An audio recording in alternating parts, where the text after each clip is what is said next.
Ok, imaginez un instant. On a une voiture ultra moderne, un bijou de technologie, la meilleure batterie du monde. Sauf qu'il y a un hic, une fuite d'énergie complètement invisible qui la vide, même quand elle est garée au garage.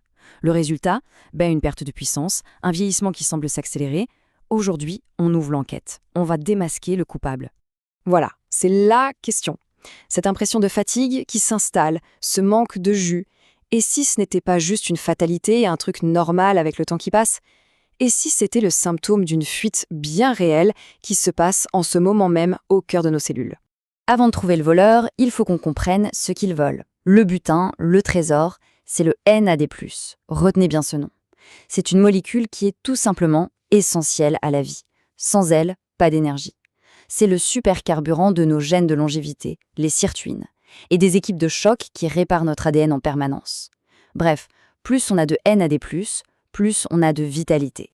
Le gros problème, c'est qu'en vieillissant, nos réserves de ce précieux NAD+, s'effondrent littéralement. On a longtemps pensé que c'était juste l'usure normale, inévitable. Mais en fait, pas du tout. C'est un processus actif, un véritable sabotage métabolique. Un casse est en train de se produire. Allez, le décor est planté. L'enquête peut commencer. Il est temps de mettre un nom et un visage sur le principal suspect de ce braquage d'énergie cellulaire. Et le voilà. Le coupable porte un nom de code, CD38. C'est une enzyme qu'on trouve à la surface de beaucoup de nos cellules, surtout les cellules immunitaires. Et sa particularité, c'est son appétit, mais un appétit insatiable pour le NAD+. C'est tout simplement le plus grand consommateur de NAD+, de tout l'organisme. Il faut bien visualiser ce qui se passe. Au cœur de nos cellules, c'est un vrai conflit. D'un côté, on a les sirtuines, les équipes de maintenance, qui ont désespérément besoin de NAD+, pour faire leur boulot et nous garder en forme. Et de l'autre, CD38, qui, avec l'âge, se met à aspirer tout le carburant disponible, laissant les sirtuines complètement à sec. Et là, c'est le début de la banqueroute énergétique. Pour qu'on se rende bien compte de l'ampleur du désastre, accrochez-vous bien. Pour chaque réaction qu'elle effectue, une seule petite molécule de CD38 peut anéantir jusqu'à 100 molécules de NAD+. 100! C'est une machine de destruction métabolique d'une efficacité absolument redoutable. Ok, on a identifié le coupable. Mais maintenant, la grande question, c'est pourquoi? Qu'est-ce qui pousse cette enzyme à devenir si gloutonne, si destructrice avec le temps? Quel est le mobile du crime? Parce qu'il faut le comprendre, cette explosion de l'activité du CD38, ce n'est pas un accident. Ce n'est pas le fruit du hasard. C'est une réponse. Mais une réponse à quoi, exactement?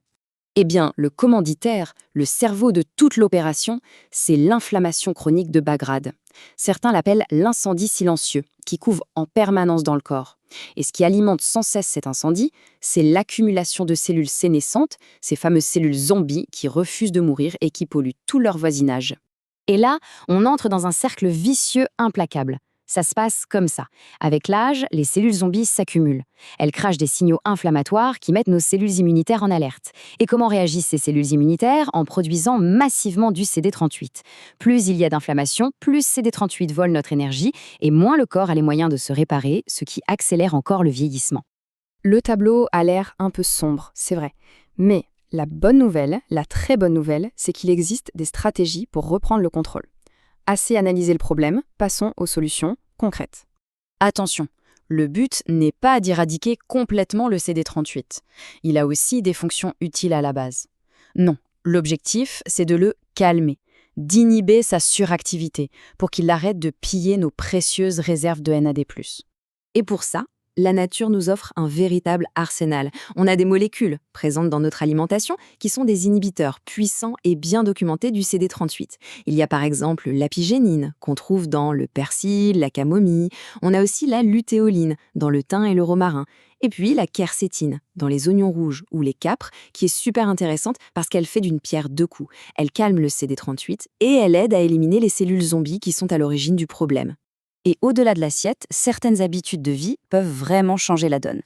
Le jeûne, par exemple, est super efficace pour calmer l'inflammation générale, donc il coupe l'herbe sous le pied du CD38.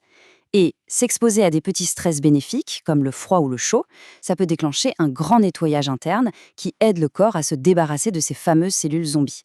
Bon, on arrive tout doucement au bout de cette enquête. Il est temps de synthétiser l'idée la plus importante, la clé de voûte de toute cette stratégie. Voilà la phrase qu'il faut retenir. Elle résume absolument toute la logique. Essayer d'augmenter ces niveaux de NAD+, avec des compléments, sans d'abord s'occuper du CD38 qui les dévore, c'est comme essayer de remplir une baignoire alors qu'on a enlevé le bouchon. C'est complètement inefficace. Le message est donc on ne peut plus clair. La toute première étape, la plus fondamentale pour retrouver de la vitalité et de l'énergie cellulaire, c'est d'inhiber ce qui les épuise.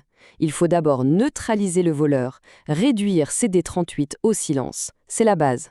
Finalement, la vraie question devient personnelle. Une fois qu'on a compris ce mécanisme, on réalise qu'on a des leviers d'action très concrets sur sa propre biologie. La question n'est plus de subir passivement, mais bien d'agir. Alors, est-ce que le moment ne serait pas venu de s'attaquer à la source de cette fuite d'énergie ?